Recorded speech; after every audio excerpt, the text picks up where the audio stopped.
Major funding for NJTV News is provided in part by RWJ Barnabas Health. Let's be healthy together. NJM Insurance Group, serving the insurance needs of New Jersey residents and businesses for more than 100 years. And Horizon Blue Cross Blue Shield of New Jersey, an independent licensee of the Blue Cross and Blue Shield Association.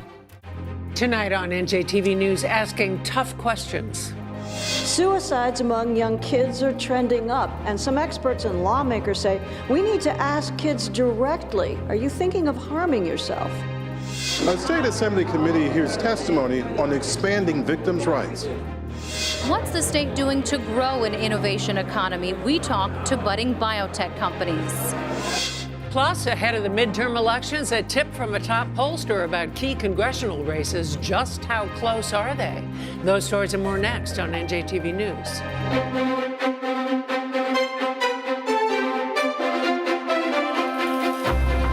Live from the Agnes Varus NJTV studio at 2 Gateway Center in Newark, this is NJTV News with Mary Alice Williams. Hello, thank you for joining us. We start with a tough issue. Suicide rates are climbing among the state's 10 to 18-year-olds. The issue is being tackled by medical and mental health experts and lawmakers, too, with the help of some parents who know it firsthand. Senior correspondent Brenda Flanagan reports. Did we ever think that our child was at risk for suicide? No, because it wasn't something anyone talked about. Wendy Sefcik lost her 16-year-old son, TJ, to suicide. She stood today in solidarity with other New Jersey families impacted by suicide at a state-sponsored forum seeking ways to prevent people, particularly kids, from taking their own lives. Wendy says her son, like many teens, hid his deep depression. And very often these people feel compelled to mask, to hide behind a smile because they don't want to disappoint anybody. They don't think anyone will understand. They're afraid of the stigma and what the repercussions will be by speaking out. New Jersey's overall youth suicide rate is about half the national average, but it shows a disturbing trend. While suicide rates for older youths aged 19 to 24 declined from 2012 to 2015, the rate rose for younger kids aged 10 to 18, and those numbers could be low, state officials said. We believe that there's an underreporting of youth suicide by medical examiners because they don't want to indicate suicide as the manner of death, many times indicating or believing that the person was too young to know the finality of their action. One response, lawmakers today introduced a bill that would mandate a 5-minute screening by school health aides of students in grades 7 through 12 for depression. It's 2 questions. Which basically ask you how you're feeling, how your mood is, and how, whether you're feeling sad, basically, over a period of time. And if you answer those questions positively, you're at risk for having depression. And the idea is that you go on for a fuller battery of questions and an evaluation by a healthcare professional. The bill lets parents opt out. New Jersey's health commissioner took no position on the legislation, but said questions, even to kids, need to be direct. Literally saying, have you thought about hurting yourself? Have you thought about killing yourself? Have you thought about hurting others? These are questions that, again, are difficult to ask, but if you don't, and you ask it in a roundabout way, you're going to miss people. While the nation's overall suicide rate has increased, New Jersey's dropped 14% in 2016 when almost 700 New Jerseyans took their own lives. Health officials also noted doctors are missing the warning signs during regular checkups. 45% of people who die by suicide have seen their primary care physician within a month of that event. Clearly a missed opportunity. It turns out we have a very powerful technology for predicting who needs help. Asking them. Nicole Boyce lost her husband, Justin, to suicide. She says he slipped through the cracks. I'm hearing a lot about missed opportunities, and I feel like there was a lot of missed opportunities when it came to him. Families who have lost a loved one to suicide support better screening and diagnosis. Their major concern, will there be enough resources to treat people, kids and adults, over the long road to recovery? In Trenton, I'm Brenda Flanagan, NJTV News. Reforming our juvenile justice system, that issue before an Assembly Committee on Law and Public Safety that considered the treatment of both juvenile convicts and their victims. Michael Hill reports. There were not many debaters on the bill to expand crime victims' rights, but the State Public Defender's Office did take issue with the clause in the bill that would allow victims to sit in on post-conviction private civil proceedings for sex offenders. The underlying reason why these are closed proceedings is really twofold. The first reason deals with privacy. Much of what's discussed during these post-conviction hearings relates to the registrant's psychiatric, psychological, and medical records, right? A lot of times we're getting documents only under HIPAA authorizations to discuss in court, and so that's why these are closed off. Again, also much of what's discussed is conversations that a registrant has with his or her therapist, things like that. I think the victim should be there. I actually think the victim should probably be there at every step of the way if they want to be there. It's only fair. To get one side of a story isn't always reliable. But the reality is that injects a punitive aspect, a punitive measure into the post-conviction Megan's Law realm. The committee voted to release the bill to expand crime victims' rights. It also got an earful from advocates on how best to continue improving the juvenile justice and detention system. The total population of confined youth in New Jersey has been cut by half between 1997 and 2010. But while the overall number of incarcerated young people has sharply decreased, racial disparities in New Jersey's youth incarceration system have exploded, illuminating a sobering picture of the many reasons why our current system of youth incarceration is a failed experiment. So now when we're talking about the closure of the secure facilities, Jamesburg primarily, and I think that should happen, I would agree with the Institute for Social Justice that any realized savings should be reinvested into a continuum of care for youth, both in terms of children who are already in trouble with the law, but also as a prevention. As part of that transformation, New Jersey must, one, build a youth justice system that addresses its shameful racial disparities, prioritizes rehabilitation, and incorporates meaningful community input. Two, develop recommendations for investing in the communities most impacted by youth incarceration, and put every cent of the anticipated $20 million in closure cost savings into effective community-based programs. And three, create a youth justice system that's built around a community-based system of care. The committee also voted to release a resolution to set up a commission to review life imprisonment for juvenile offenders. In Trenton, Michael Hill, NJTV News. A Parkway Staples on the losing end of technology. That tops tonight's business news. Standing by at the Strategic Development Group studio at the NJCU School of Business is Rhonda Schaffler. Rhonda?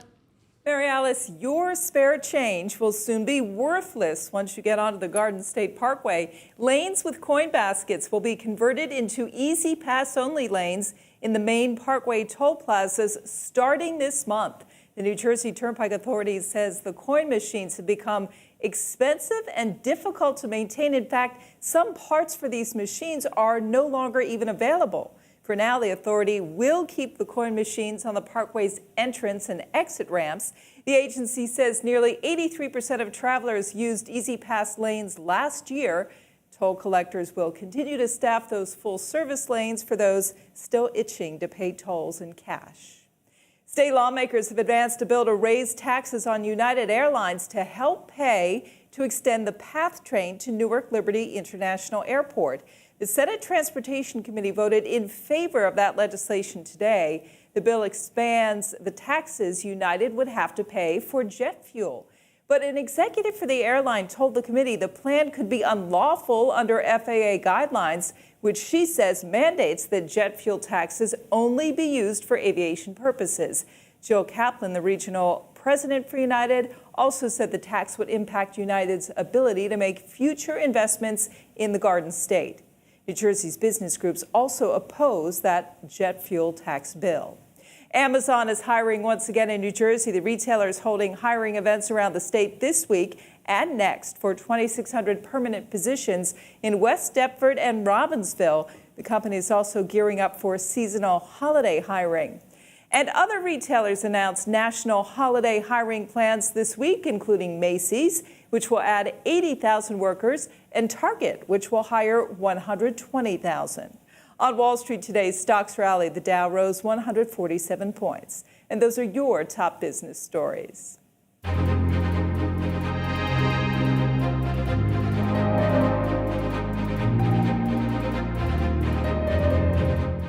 poll numbers might bolster predictions of a blue wave in Congress in the midterm elections. A newly released report from the Monmouth University Polling Institute shows not a lot of daylight between representatives in reliably Republican districts and their Democratic challengers. Its director, Patrick Murray, sat down with chief political correspondent Michael Aaron. Patrick, you did what looks like an analysis of polls in 8 districts that routinely vote Republican by double digits. Is that right? And what did you find? Yeah. So we took a look over the summer at 8 different congressional districts that are both suburban, rural. They all vote Republican, though, and includes a couple in New Jersey. New Jersey 3rd and New Jersey 11th were part of this this analysis that we did. We found the race they're basically tied, and that's over the summer. Where? Across the board. I mean, some races the Democrats doing a little better, some races the Republican is doing slightly better. But when you consider that you would expect an average of a double-digit margin for the Republicans there, and in the summer we're finding that overall that Democrats have basically evened the playing field before we start the fall campaign. That says a lot about what problems the Republicans are in nationally, as well as here in the state of New Jersey. What does it say about Democratic intensity? Yeah. So far, we've seen a higher level of interest among Democratic voters, and including independents who are voting for Democrats. We see a bigger gap between people who strongly disapprove of Donald Trump versus those who strongly approve of Donald Trump in these districts, even though overall Donald Trump has a slight positive rating across the board. It's the people who have a strong opinion of Donald Trump in these districts tend to be more negative about him than positive. What does the analysis say about whether the election hinges on Trump, whether it's a referendum on Trump? Well, there's no question that the election is a referendum on Trump, or else these races would not be close. Because we're looking at races, when we ask them about when we ask voters in these 8 districts about the individual candidates, they really don't have a strong opinion about those candidates unless there's an incumbent in the race. It really right now is the playing field is all about Trump and basically the mood of the country driven by that. Now, that's not to say that every one of these Republicans is going to lose, because now voters are going to start turning their attention to the actual candidates and decide whether the Republican candidate, the quality of the Republican candidate outweighs their feelings about Donald Trump and the country as a whole and the Republican Party as a whole. So we'll see how that is. But the real thing that we're finding here is that the fact that any of these Republicans are in trouble right now says a lot about the mood of the country. What does it say about the likelihood of the House flipping Republican to Democrat? It says that Democrats are going to pick up seats, but we don't know yet whether there are going to be enough seats to win this election, because right now it's on the precipice and it can go either way. Does it say that in the 2 New Jersey races that are included, the 3rd district and the 11th district, that those generally Republican seats are in trouble? Yeah, I think so. I mean, one thing that we're seeing is that there is a stronger mood for the Democrat in the 11th district. We had Mikey Sherrill ahead in the poll that we did there. In the 3rd district, where Tom MacArthur is battling to hold on to his seat, we have basically a tied race with Andy Kim there. And one of the reasons is because there's difference in enthusiasm. The 3rd district probably has the largest number of Trump supporters, core Trump supporters of any district in New Jersey. But they're being offset by Democratic enthusiasm in the western part of that district, in the Burlington County part of that district. So, it's Tom MacArthur has to really excite these Trump supporters to say it's important to come out and vote for me as a surrogate for Trump. But that's part of the reason why the Democrats are coming out to vote against him, because they see him as a surrogate for Trump. So he's got to kind of distance himself and make Andy Kim kind of a candidate that you really don't feel you can support or identify with. Patrick Murray, thanks for talking to us. My pleasure. Central to Governor Murphy's plan for what he calls an innovation economy is New Jersey's life sciences sector. The state's now home to more than 400 biotechnology companies, up from 100 less than a decade ago. Brianna Venozzi reports on what they're working on. Across the state, nearly 120,000 scientists are developing biologically advanced materials with the potential to change the course of our health, environment, even the foods we eat, expanding New Jersey's reputation from the medicine chest of the world to a hub for the life sciences. We already have 12 of the top 20 biopharmaceutical companies with a presence here in New Jersey. We have 12 of the top 20 medical device companies here in New Jersey. Biotech companies are in the midst of a major expansion here, nearly 400 scattered throughout the state. Many start and stay at the Technology Center of New Jersey Research Park in North Brunswick, an incubator program through the Economic Development Authority that offers lab and office space for emerging companies. The governor announced recently a new rent initiative that allows new startups to get into collaborative workspaces early and basically to get up to 50% off their first 9 months rent to be part of this ecosystem. The motivation for our move was not just about space, it was about talent. And in this sense, New Jersey truly excels. It's got some of the best universities in the country. It's got the highest concentration of scientists and engineers. The CEO of Modern Meadow is giving budding entrepreneurs at the research park a fireside chat. His biotech company is based at the old Hoffman LaRoche Nutley campus. They're creating a whole new genre of materials for consumers inspired by leather. That are made through a process we call biofabrication. And biofabrication is an integration of biology, material science, and design, where we're able to take proteins from nature and to make an entirely new category of materials. The state says for every dollar the biotech industry brings in, it circulates about 4 more to support other sectors, spurring the so-called innovation economy Governor Murphy wants to grow. From a global perspective, it's critically important that patients get the therapies and the cures that they need, and this is the industry that's making it happen, the life sciences industry. The number of jobs and the tax revenues, the philanthropy, all of the important things that the industry delivers to New Jersey's economy are just really critical. This, as they say, is just the beginning. In North Brunswick, Brianna Venozzi, NJTV News. Honoring a monument to old technology, that tops tonight's Garden State Express. Our first stop, Pennsville, celebrating the golden anniversary of the Delaware Memorial Bridge's new span. At its dedication 50 years ago, it was considered an engineering marvel. 3,650 feet long, with towers rising 440 feet above the Delaware, carrying some 36 million vehicles a year. Officials from 2 states marked the occasion by unveiling a plaque in honor of the Delaware River and Bay Authority's first executive director, William Miller Jr., who at 101 years old was there for the occasion. Next to Wildwood, bidding a fond farewell to the Flitzer. The 1969 vintage roller coaster was installed in 1983 at Maury's Pier. In a letter, the Maury family said despite installing magnetic brakes, new tracks, a new control system, new theming, and new cars, a recent test found structural problems that would not allow the ride to continue functioning safely. Its last ride is scheduled for September 23rd, after which the Flitzer joins the original Wipeout Slide, the Golden Nugget, the Haunted House, the Jumbo Jet, and Kong in being consigned to history. Finally, Mount Laurel, where Our Lady of Fatima Monastery will fade into history. It was established back in the 1950s by 2 Cistercian monks from Italy who grew vegetables and grapes for altar wines and traveled to fledgling parishes serving Mass and ministering to the sick. From that start, St. John Newman Church was built with a dormitory and a peaceful rosary garden with life-size marble statues of religious figures.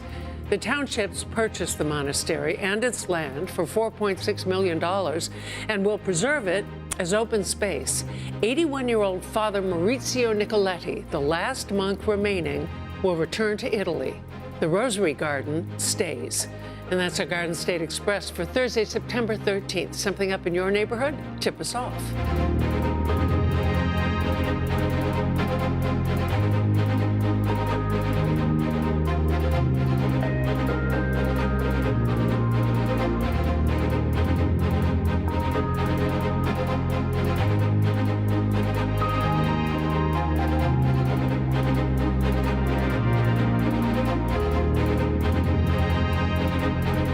Tonight, we continue our series, Getting Off the Streets. PBS cameras following 4 men as they make their way through a homeless rehabilitation program.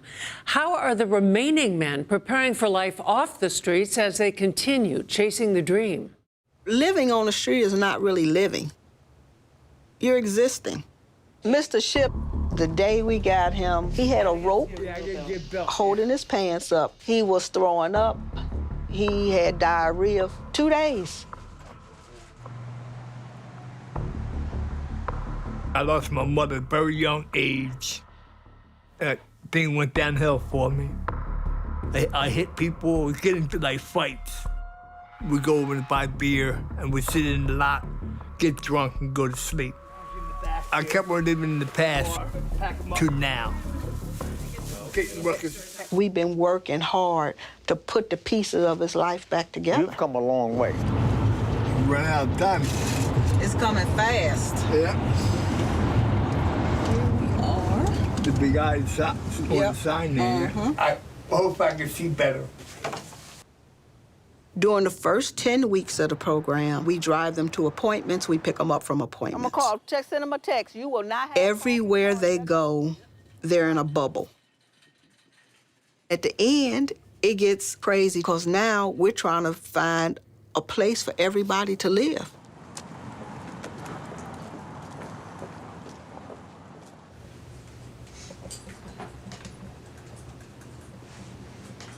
So those are places right there. Some of them were out of your price range, too. Yeah. A lot of them have a waiting list of, believe it or not, even like 1 to 4 years. May 19th is a graduation. I know you'll be there. I hope to be. You'll be there. You'll be there. Our last stop is St. Andrews, which is in Cherry Hill. Wow.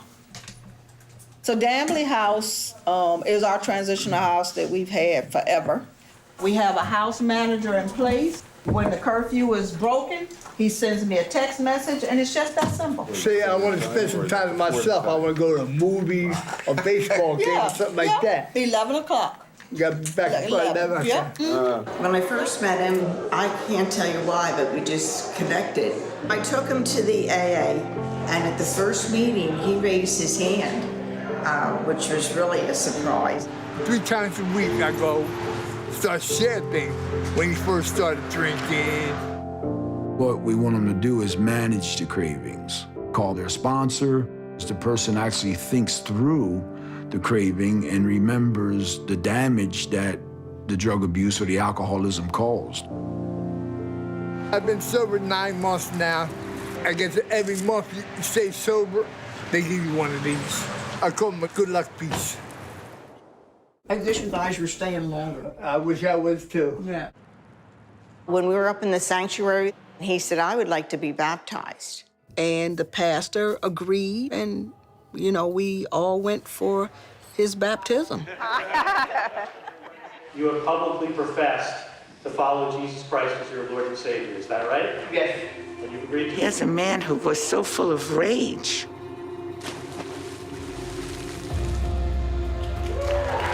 He just was beaming, and just beautiful. I feel like I had a little bit in this transformation. I gotta thank you. I left the old Bill in the tank. I'm the new man now. Tomorrow, we'll have the 5th and final part of the PBS series, Getting Off the Streets. Who makes it through graduation and who goes back to the streets? You can view the entire series at pbs.org/chasingthedream.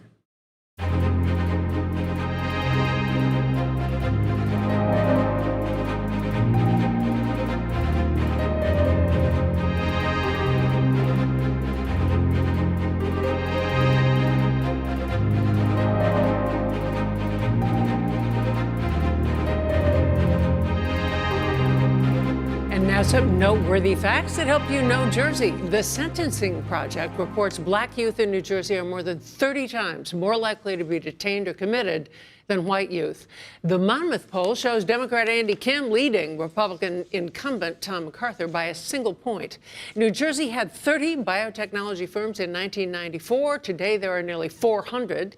And the Delaware Memorial Bridge now handles more vehicles in an hour than it did during an entire day in 1951 when the first bridge opened. If there's someone who you'd like to get to know Jersey, share. Use hashtag #NoJersey.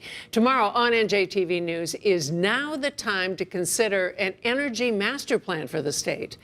To share any story you've seen tonight, go to njtvnews.org. I'm Mary Alice Williams. For all the men and women of NJTV News, thank you for being here. We'll see you tomorrow.